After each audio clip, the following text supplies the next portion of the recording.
Assalamualaikum warahmatullahi taala wabarakatuh. Nama saya Muhammad Anwar bin Kushairi.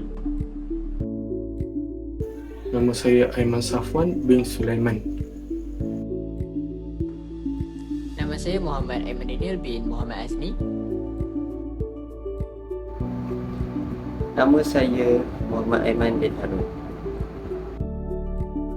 Nama saya Fazliana binti Mak Farid.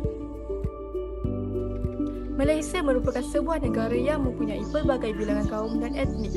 Kepelbagaian kaum dan etnik ini telah mewujudkan kepelbagaian budaya, bahasa, agama, adat resam dan perayaan. Dengan ini, Malaysia perlulah dijadikan sebagai sebuah negara bangsa yang boleh didefinisikan sebagai sebuah negara yang mempunyai kepelbagaian kaum yang hidup bersatu padu bagi menghasilkan sebuah negara yang berdaulat.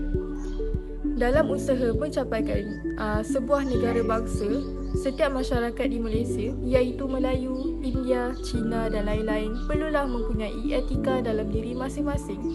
Apabila masyarakat di Malaysia mempunyai tingkah laku yang baik, yang boleh dikenali sebagai masyarakat yang beretika, kehidupan yang akan dijalankan oleh masyarakat di dalam Malaysia akan berada dalam keadaan yang bersatu padu tanpa menimbulkan sebarang diskriminasi, seperti perhimpunan haram untuk menentang atau menunjukkan protes terhadap keputusan yang dibuat oleh kerajaan.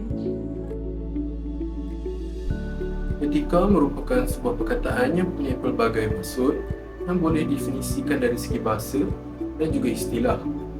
Etika dari segi bahasa merujuk kepada satu sistem perlakuan yang bermoral, satu sistem yang merangkumi prinsip-prinsip moral dan undang-undang yang boleh dikendalikan. Dari segi istilah pula, etika boleh dikategorikan kepada dua perkara asas. Pertama adalah kelakuan atau tingkah laku individu sama ada baik ataupun buruk. Kedua, peraturan sosial yang mengawal tingkah laku manusia. Menurut Islam pula, etika mempunyai sebuah definisi lain yang dipanggil sebagai akhlak. Ia merujuk kepada nilai akhlak atau prinsip moral yang berdasarkan Al-Quran dan Hadis. Etika secara umum terbahagi kepada tiga jenis, iaitu etika berbentuk deskriptif, normatif dan analisis. Etika deskriptif merupakan satu disiplin yang membicarakan tentang sejarah sistem moral. Etika normatif merujuk kepada panduan dan peraturan yang berkaitan dengan tingkah laku baik dan jahat. Bagi etika analisis pula, ia menyenaraikan ciri-ciri serta istilah yang berkaitan dengan tindakan bermoral atau sebaliknya, seperti contoh, kebaikan, kejahatan, kewajipan dan tanggungjawab. Politik telah wujud sejak sekian lama dan ia sentiasa berkaitan dengan cara kehidupan manusia berkembang. Politik dari segi bahasa adalah proses dan cara membuat keputusan untuk sesuatu kumpulan. Politik dari segi istilah berasal daripada perkataan Yunani, polis yang bermaksud bandar. Politik di Malaysia mengamalkan sistem demokrasi berparlimen di bawah pentadbiran Raja Berperlembagaan dengan Seri Paduka Baginda yang di-Pertuan Agong sebagai Ketua Negara. Salah satu kriteria sistem demokrasi berparlimen adalah pembahagian kuasa kepada tiga bahagian di dalam pemerintahan, iaitu perundangan, kehakiman dan eksekutif. Parlimen Malaysia merupakan lambang struktur demokrasi kerajaan dan mencerminkan aspirasi rakyat melalui perwakilan yang dipilih. Parlimen Malaysia yang merupakan badan pengubal undang-undang tertinggi negara yang terdiri daripada tiga komponen utama, iaitu Yang di-Pertuan Agong, Dewan Negara dan Dewan Rakyat.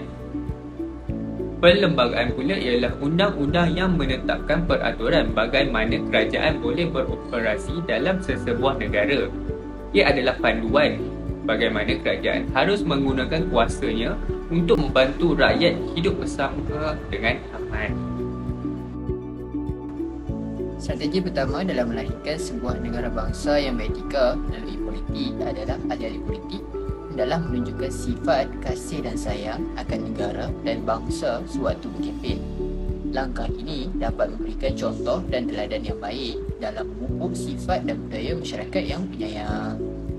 Selain itu, ahli-ahli politik perlulah mengajak seluruh rakyat Malaysia untuk bersatu padu merupakan alternatif yang boleh dilakukan bagi menjadikan Malaysia sebagai sebuah negara bangsa yang beretika. Hubungan harmoni dan kerjasama antara pelbagai kaum adalah kunci dan senjata utama dalam menghadapi pelbagai cabaran untuk menjadikan Malaysia sebagai sebuah negara yang maju pada masa akan datang. Strategi ketiga dalam melahirkan sebuah negara bangsa yang beretika melalui politik adalah dengan setiap pemimpin seharusnya melaksanakan tadbir urus yang baik dengan bersikap adil kepada setiap bangsa. Mereka perlulah menjauhi perbuatan-perbuatan yang tidak baik seperti mengamalkan sikap pilih kasih dalam memberikan sesuatu projek. Akhir sekali, mewujudkan fahaman politik yang baik dengan mengenepikan isu perkauman. Sebagai contoh, mereka perlulah berusaha untuk mencegah perbuatan masyarakat yang tidak suka melakukan perbuatan resis dan berusaha menasihati mereka agar tidak melakukan perbuatan tersebut. Kesimpulannya, etika ialah perlakuan yang baik yang merupakan sifat yang sangat penting untuk dimiliki oleh setiap individu.